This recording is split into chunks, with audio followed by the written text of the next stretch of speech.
Pourquoi je dis le mot de Dieu? Parce que dans mon cœur, j'ai une assurance, si vous voulez. Quand j'ai dit hier soir, les garçons sont passés chez moi, et j'avais un petit mot sur mon cœur, je l'ai reçu il y a 3 semaines de ça, et c'était fort sur mon cœur, et j'ai appelé mon ancien, il était midi et demi, chez Franck, et je prêche demain matin. Et dit, tu sais quand on est demain matin? Et dit, on est le 10 mars. Il y a 13 ans arrière, j'ai prêché le 10 mars.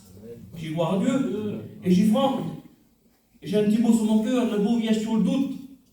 Ben dis-moi, il y a le 10 mars, il y a 13 ans, et j'ai prêché sous le doute. Et j'ai un petit mot sur mon cœur ce matin, et je vous le dis avec liberté, je ne veux pas m'attarder. On va prendre Genèse 1, on va dire au commencement, Dieu, le Père, créa les cieux et la terre. Et Genèse 3 va dire que Dieu créa les cieux et la terre, et bien Dieu va créer l'homme. La Bible dit que Dieu va créer l'homme à son image. Et comme Dieu va créer l'homme, il va créer toute la terre complète, tout ce qui est arbres, animaux, tout, il va tout créer le Seigneur. Et dès là, le Seigneur Jésus-Christ, comme il va créer tout ça là, il va créer un jardin en Éden. Et comme il va créer un jardin en Éden, il va placer l'homme. Il va le placer là, et après Dieu, elle lui dit qu'il va créer la femme. Et comme Dieu va créer la femme là, il va créer la femme, et le serpent va venir, la Bible dit.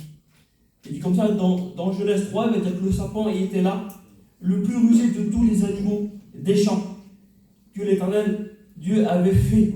Et il dit à la femme, et Dieu a-t-il dit réellement, que tu ne mangeras pas de ce fruit, parce que Dieu avait créé un jardin d'Éden, il a créé pas mal d'arbres, il y avait un arbre qu'il ne fallait pas manger si on a le fruit, et le serpent est venu. Il est venu voir la femme là, il est venu lui mettre le doute.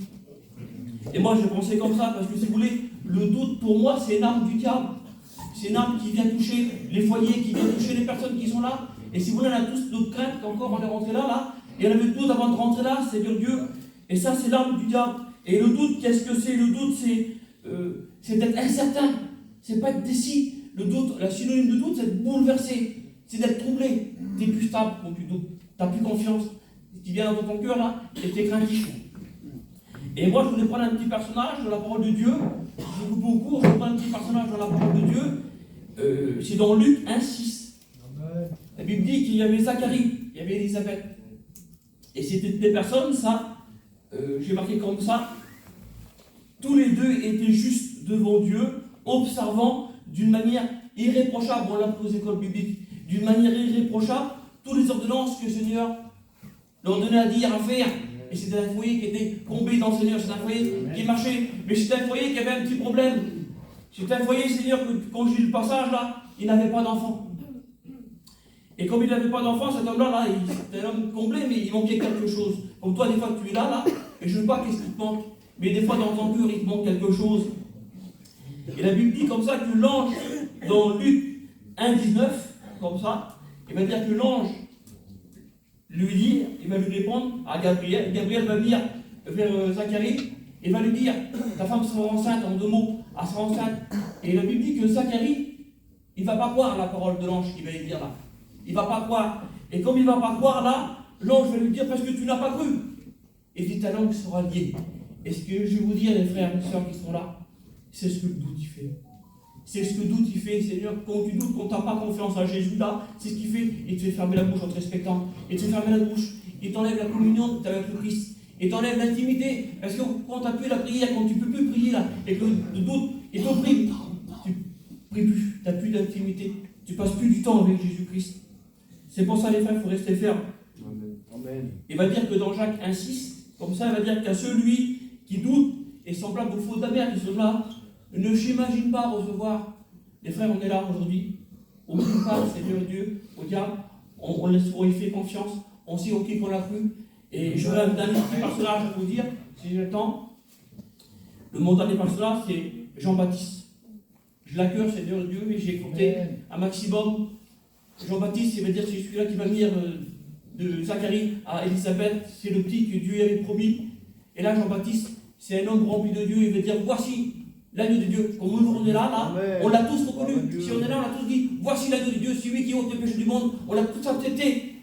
On l'a tous accepté dans le cœur. Il dit je ne suis pas digne de délier ses souliers. Aujourd'hui, on a tous accepté parce qu'on est là, c'est-à-dire on est ferme. Mais un jour, il va dire comme ça, il va dire que Jean-Baptiste, la Bible dit comme ça qu'il va rentrer en prison. Et quand Jean-Baptiste va rentrer en prison, il va se passer comme ça, là. Il va douter dans son cœur. Il va douter et il va voir ses disciples et dit allez lui demander si c'est lui qu'on attend.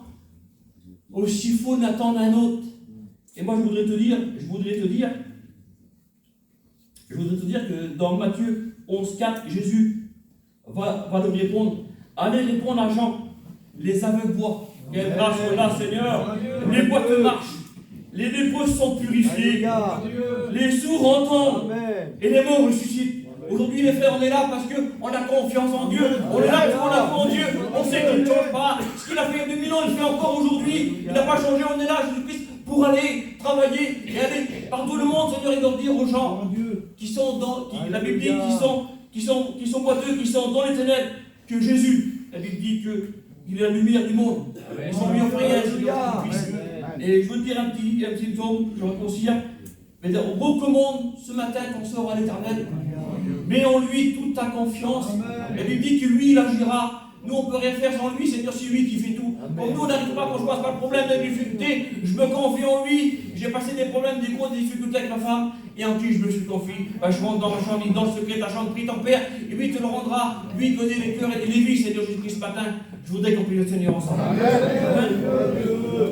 On soit bénis ce matin, glorifié, exalter ton nom ce matin, parce que ton nom c'est le plus beau des noms.